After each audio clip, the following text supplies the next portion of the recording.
It's like a slot canyon, but underground and in the dark.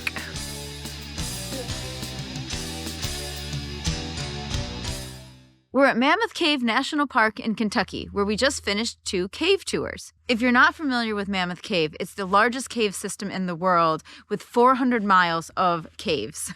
Well, and that's what's mapped. They think it's 426 miles they've mapped. They're in here constantly mapping more. The one ranger said they add like 850 feet a year in mapping. So who knows how big this cave system is. And what I found fascinating was it is a cave system. So all of the caves that you can go into are connected. And what the National Park Service has done here is they've set up, I don't know, maybe half a dozen different cave tours that you can do.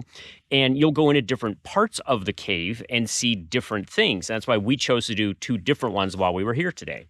I actually think there's more than a dozen tours total, but it depends on the time of year. So we are here in late December, and they actually open more tours this week between Christmas and New Year because they know kids are off on break, and so families can vacation.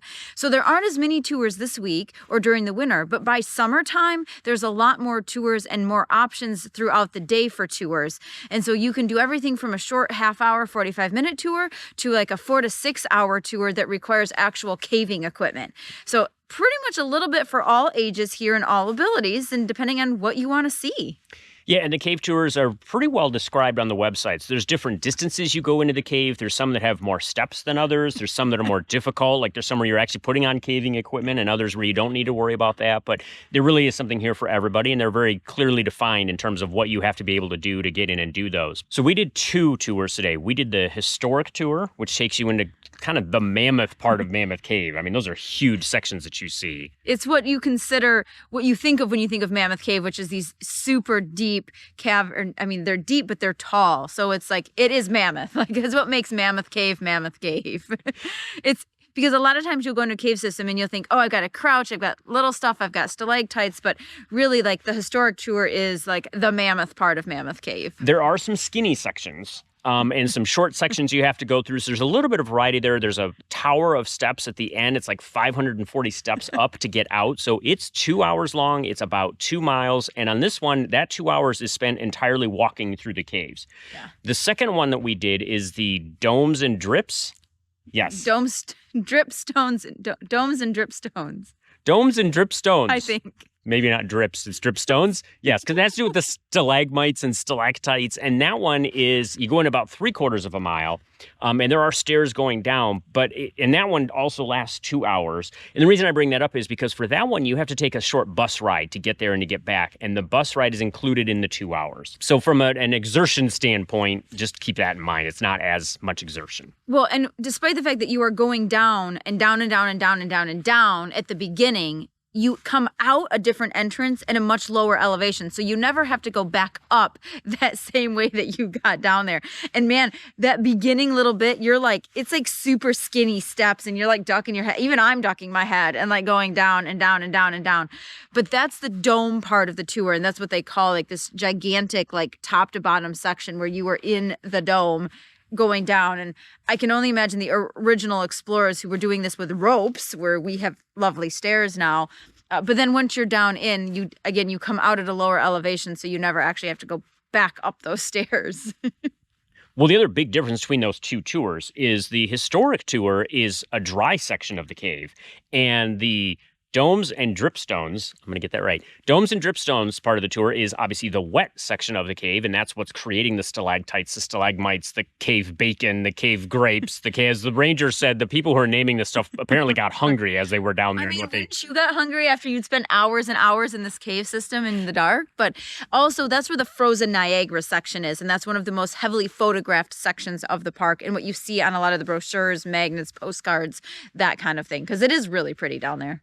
Obviously, Mammoth Cave National Park is known for its caves, and I expected that was the only thing we would find here. But there are also hiking trails. I think we said there's like a dozen trails. None of them are very long, but there's a lot of different things to see here, and it is a really pretty area of Kentucky to check out. The ranger we were talking to said the entire 400 miles of cave system is within about a 49 square mile radius on surface level.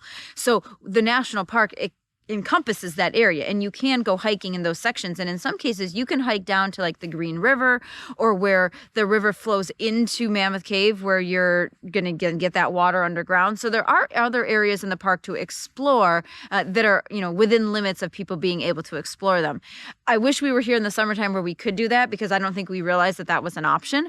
But again, we're here in December. It's not that you can't go do those trails, but it is 36 degrees today. It was snowing earlier, and we decided we weren't going to go hike those trails. So we'll come back and do that another time. If you can get here when it's warmer, get out here in the summer, I think this is a park that I'd want to come back to and stay for a while. And there are a number of ways to stay here. There are several campgrounds to choose from. There's a lodge, there's cabins, there's different opportunities for you. And I could see spending several days, if not a week here, maybe doing some tours in the caves on some days, doing hiking trails on other days. We did 2 tours in one day. That was a lot. I don't even think there's time to do more than that. I mean, they do stagger them, but that would be a lot to do more than 2. Especially on the ones that involve stairs. Yeah. So I think if you had the time to stay here for at least a few days, you could knock out additional tours in the caves. You could take a day off and stay outside and do the trails, that kind of thing. I think it'd be a really nice park to hang out in for a little while. If you can't get reservations in the park, you are close to a couple smaller towns that have hotels, motels where, you can stay there.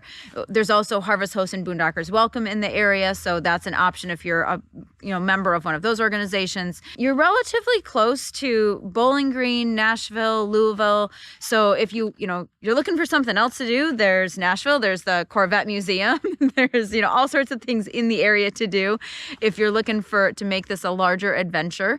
But Mammoth Cave is really cool. I was here when I was in 8th grade, so it's been a few years. I mean, it was just yesterday, but it's weird because there were certain things I thought I remembered, and I didn't see them on this tour, but I think it's because we probably took a different tour, because the tours have changed over the years. And again, we said there's like a dozen tours that you can take. So I'd be curious to come back and at some point try to do them all and see what's different about each one of them, because they each bring their own unique experience to Mammoth Cave. I would point out Mammoth Cave National Park has no entrance fee, so you don't have to worry about their National Parks Pass or paying to get into here. You do have to pay for the cave tours, and you would have to pay if you stay here, and you have to pay for your lodging somehow otherwise. But there is no entrance fee, so you could come and drive through the park and just see it if you just wanted to see the area. I mean, the woods here and everything, it seems really pretty. Oh, that's true. Yeah, you could just come and hike the trails.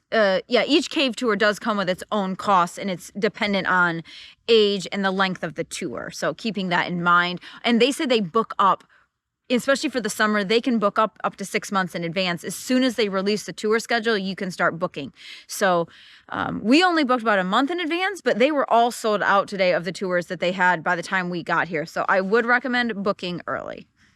But we checked off another one, Mammoth Cave National Park. I think you should put it on your list. I had a really good time, and there's a lot more I'd like to do here if we can get back. So that's always a good time to recommend it to somebody if you want to come back. In the meantime, keep on trekking. And we'll see you out there.